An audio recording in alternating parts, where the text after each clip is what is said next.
Eli Hornick is a rancher in northern New Mexico who has experienced the horror of cattle mutilation firsthand. Recently, Hornick participated in a sightings investigation of animal mutilation in the Southwest. Since his participation, Hornick informs us that the mutilations have not only continued, but seem to be increasing.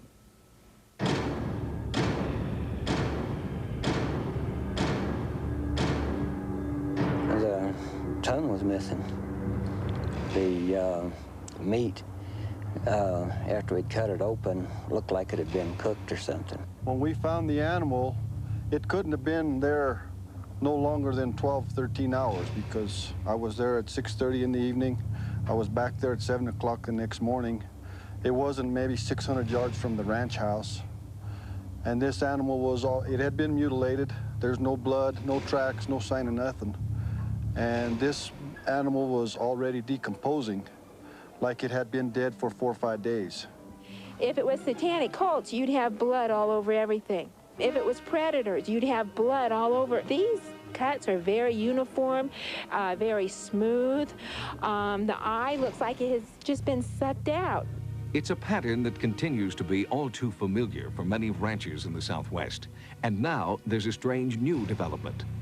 We've had a disturbing new trend where ranchers inadvertently are touching these carcasses, and they're developing what could be, I guess, likened to a chemical-like burn. I stuck my thumb in the animal's mouth, and when I stuck that my thumb in there, well, it burned for about 2 weeks. I mean, I would say it would be like a battery acid burn or something, you know, like that. Since our last report, the border area between New Mexico and Colorado has been hit hard. Ranchers there tell Sightings that animals are decomposing at an unnaturally rapid rate, and the body count is up.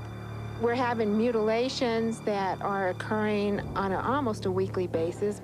They seem to be expanding outwards from this area. About a week and a half after the sighting segment aired, we had 2 cases in Saguache County, Colorado, which is about 80 miles north of here.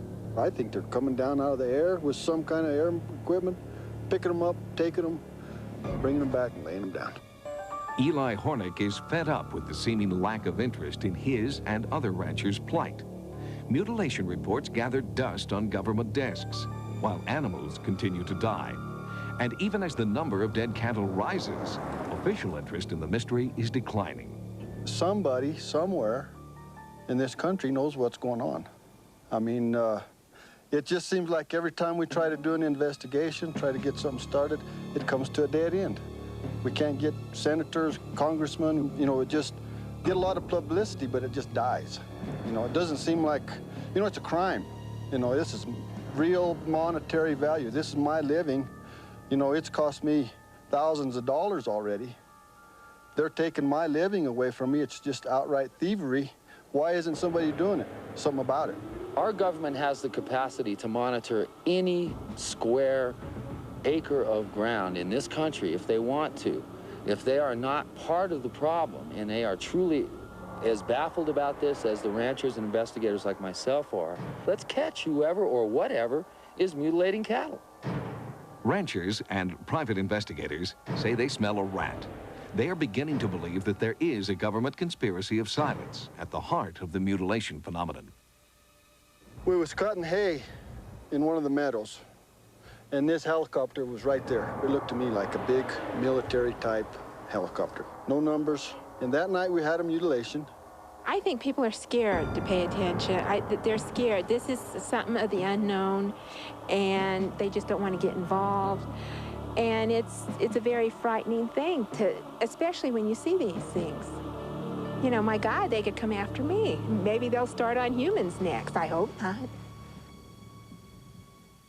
Finally, someone in Washington is taking the cattle mutilation problem seriously.